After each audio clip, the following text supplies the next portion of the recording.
ఒక ఎంపీగా, బాధ్యతాయుతమైనటువంటి ఎంపీగా నా యొక్క బాధ్యతలను నేను నిర్వర్తిస్తా ఉన్నా.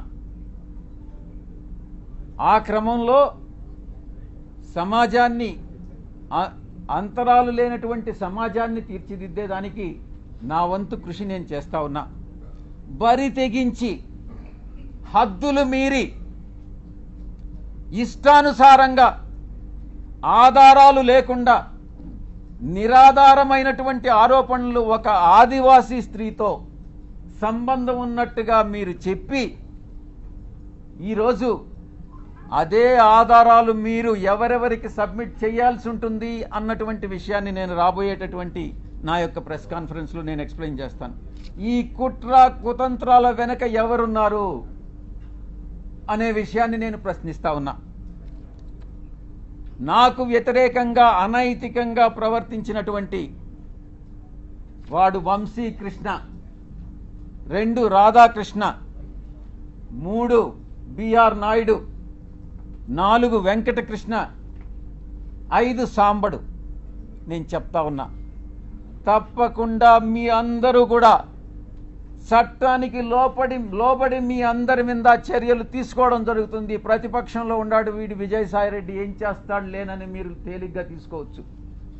కానీ విజయసాయిరెడ్డి ఒక్కసారి పట్టుబడితే ఆ రోజు రామోజీరావు నాతో తగువేసుకున్నాడు. నేను ఏ రోజు రామోజీరావుని కలవలే. 1 సంవత్సరం రోజులు ట్విట్టర్ ద్వారా రామోజీరావుని నేను ఎదిరించా, వేధించా. ఏం చేశాడు? అదేవిధంగా అటు రాజ్యాంగబద్ధంగాను నాకున్నటువంటి ఏ అయితే వసతులు ఉన్నాయో అన్ని వసతులను ఉపయోగించి వీళ్ళందరికీ కూడా బుద్ధి చెప్తాను అన్నటువంటి విషయాన్ని నేను తెలియజేస్తా ఉన్నా. ఇక యూట్యూబ్ ఛానల్స్ కావచ్చు, కొంతమంది సోషల్ మీడియాలో గ్రూప్స్ క్రియేట్ చేశారు. ఆ గ్రూప్స్ కానీ చట్టరీత్యా నేను చర్యలు తీసుకోబోతున్నాను అన్నటువంటి విషయాన్ని నేను మీకు తెలియజేస్తా ఉన్నా. ఆ చర్యలు ఏందనేది కూడా మీకు చెప్పి చేస్తాను. మీకు వెన్నుపోటు పొడిచేటటువంటి ఉద్దేశం నాకు లేదు. మీకు చెప్పి చేస్తాను. ఫస్ట్ మొట్టమొదటిగా మిగతా వాళ్ళని పక్కన పెట్టినా కూడా వంశీకృష్ణ అనే వాడిని మాత్రం నేను వదలను. తప్పకుండా ప్రివిలేజ్ మోషన్ పార్లమెంటులో మూవ్ చేస్తాను. వీడు చేసినటువంటి అన్యాయానికి, అన్యాయమైనటువంటి నిరాధారమైనటువంటి ఆరోపణలకి. 2 ఎడిటర్స్ గిల్డ్ ఆఫ్ ఇండియాకి కంప్లైంట్ చేస్తా. 3 ప్రెస్ కౌన్సిల్ ఆఫ్ ఇండియాకి కంప్లైంట్ చేస్తా. నేషనల్ ఉమెన్ కమిషన్కి కంప్లైంట్ చేయిస్తా. నేషనల్ ట్రైబల్ కమిషన్కి కంప్లైంట్ చేయిస్తా. నేషనల్ హ్యూమన్ రైట్స్ కమిషన్కి కంప్లైంట్ చేయిస్తా. ఆంధ్రప్రదేశ్ ఎస్టీ కమిషన్కి కంప్లైంట్ చేయిస్తా.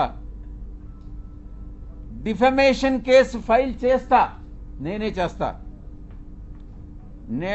యూనియన్ ట్రైబల్ మినిస్టర్ని కలిసి వీడు చేసేటటువంటి అన్యాయాలు, వీడు చేసేటటువంటి అకృత్యాలు, వీడు చేసేటటువంటి బ్లాక్మెయిల్స్, వీడు చేసేటటువంటి ఇండస్ట్రియలిస్ట్ అందరినీ కూడా పిలిచి వాళ్ళని బెదిరించి నీ ఇండస్ట్రీలో ఇవన్నీ తప్పులు చేశావు, నువ్వు ఇంత నాకు బ్లాక్మెయిల్ అమౌంట్ కట్టు అని బెదిరింపులను కూడా నేను కేంద్ర మంత్రికి నేను విన్నవిస్తా. ఇక నేనే టేకప్ చేస్తా నా మిత్రుల సహాయంతో.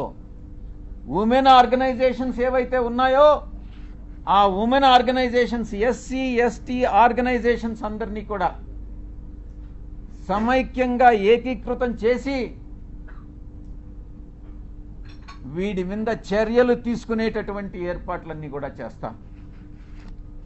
ఇక కాన్స్టిట్యూషనల్ బాడీస్ ఏదైతే ఉన్నాయో న్యాయం కోసం ఇతన్ని శిక్షించేదానికి ఏదైతే చేయాలనో ఆ ప్రతి ఒక్కటి చేస్తానని నేను మీ అందరికీ కూడా తెలియజేస్తా ఉన్నా. ఒక ఆడబిడ్డని, ఒక ఆదివాసీ బిడ్డని బజారుకి ఇచ్చి నా వ్యక్తిత్వం మీద, నా ఎదుగుదల మీద, ఒక పేదలకి సేవ చేయాలి, ప్రజాసేవ చేయాలి అన్నటువంటి ఆలోచన కలిగినటువంటి నా మీద కుట్రబన్ని ఈ యొక్క వ్యక్తి, ఈ వంశీకృష్ణ అనేటటువంటి వ్యక్తిని ఎటువంటి పరిస్థితుల్లో వదిలేదే లేదు అని నేను ఖరాఖండిగా చెప్తా ఉన్నా. వీటన్నిటికీ మించి ఒక ప్రైవేట్ మెంబర్ బిల్ పార్లమెంటులో సోషల్ మీడియాని ఇటు ఈ యొక్క వెధవలు ఎవరైతే ఉన్నారో జర్నలిస్టులుగా వీళ్ళని శిక్షించేటటువంటి బిల్లుని ఒకటి ప్రవేశపెట్టాలన్నటువంటి ఆకాంక్ష కూడా నాకు ఉంది అని నేను తెలియజేసుకుంటా ఉన్నా.